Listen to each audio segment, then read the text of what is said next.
உலகமெங்கும் உள்ள அனைத்து இறை மக்களுக்கும் வணக்கம். நீங்கள் புதுசாக எங்கள் வீடியோ பார்க்கறதா இருந்தால் கீழே இருக்கிற சப்ஸ்கிரைப் பட்டனை ப்ரெஸ் பண்ணிவிட்டு பக்கத்தில் இருக்கிற பெல் ஐக்கானையும் கிளிக் பண்ணிக்கோங்க. அப்போ தான் நாங்கள் புதுசாக போடுற வீடியோவோட அப்டேட் உங்களுக்கு கிடைக்கும். வாங்க இப்போ வீடியோக்குள்ளே போகலாம். பொதுக்காலம் 22ஆம் ஞாயிறு 1/9/2024. திருப்பலி முன்னுரை. மனிதநேயம் காத்து அன்பு பணி செய்வோம். இறையேசுவில் இனியவர்களே, இன்று தாய் திரு அவையானது பொதுக்காலம் 22ஆம் ஞாயிறை சிறப்பித்து கொண்டிருக்கிறது. இன்றைய நாளின் வாசகங்கள்: நாம் கடவுளின் கட்டளைகளை கடைபிடித்து ஞானம் நிறைந்தவர்களாய் வாழ வேண்டும் என்றும், பாரம்பரிய பழக்க வழக்கங்களால் கடவுளின் கட்டளைகள் புறக்கணிக்கப்படுவதையும் கூறுகிறது.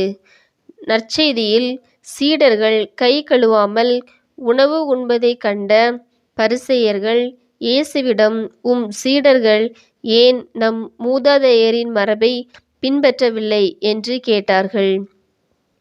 இறந்தவர்களைத் தொட்டு உயிர் தந்தவர், தொழுநோயாளர்களைத் தொட்டு குணம் தந்த இயேசு அவர்களிடம், வெளியே இருந்து மனிதர்களுக்குள் செல்வது அவனை தீட்டுப்படுத்தாது.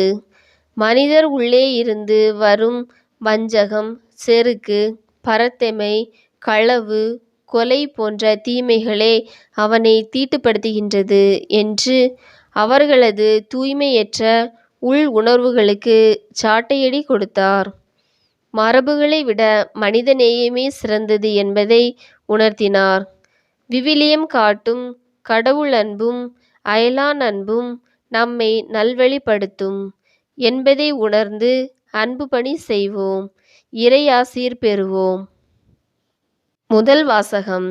இணைச்சட்டம் நூலிலிருந்து வாசகம். அதிகாரம் 4.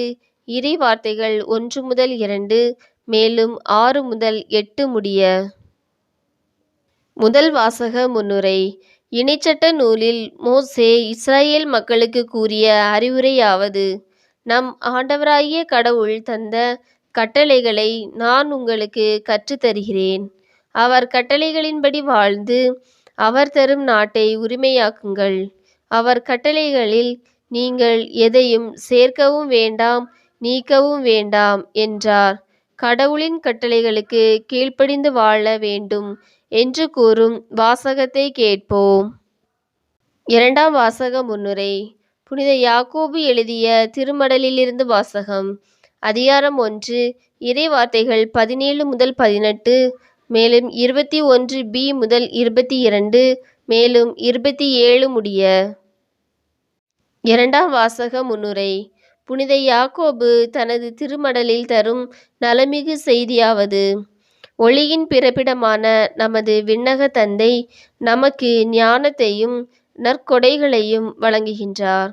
மீட்பு அளிக்கும் இறைவார்த்தையையும் நம்மில் பொழிந்தார். நாம் இறைவார்த்தையை கேட்பவர்களாக மட்டும் இல்லாமல் அதை செயல்படுத்துபவர்களாகவும் வாழ வேண்டும் என்கிறார். அதாவது, தூய்மையும் மாசற்ற மனமும் கொண்டு துன்புறுவோருக்கு உதவி செய்து கடவுளின் ஆசீரை பெற வேண்டும் என்று கூறும் வாசகத்தை கேட்போம். விசுவாசிகள் மன்றாட்டு. அன்பு பணி செய்ய அழைக்கும் அன்பு இறைவா, எங்கள் திருத்தந்தை, ஆயர்கள், அருள்பணியாளர்கள், அருட்சகோதரிகள், துறவிகள் அனைவர் மீதும் உமது ஆசீரை பொழிந்தருளும்.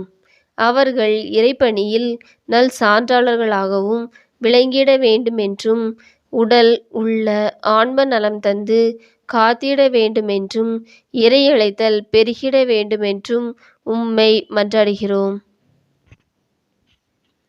உலகம் அன்பும் அமைதியும் பெற விரும்பும் அன்பு இறைவா, உலகெங்கும் போர்கள், வன்முறைகள் ஒழிய வேண்டும் என்றும், இயற்கை பேரிடர்கள், விபத்துகளிலிருந்து அனைத்து மக்களையும் காத்திட வேண்டுமென்றும், அன்பும் அமைதியும் வளர்ச்சியும் மகிழ்ச்சியும் பெருகிட வேண்டுமென்றும் உம்மை மன்றாடுகிறோம்.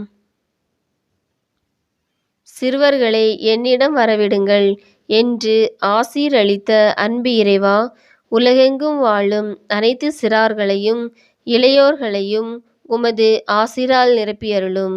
அவர்களுக்கு அன்பும் அரவணைப்பும் நல் வழிகாட்டுதலும் கிடைத்திட வேண்டுமென்றும் நல்ல எதிர்கால வாழ்வை தந்திட வேண்டுமென்றும் உம்மை மன்றாடுகிறோம்.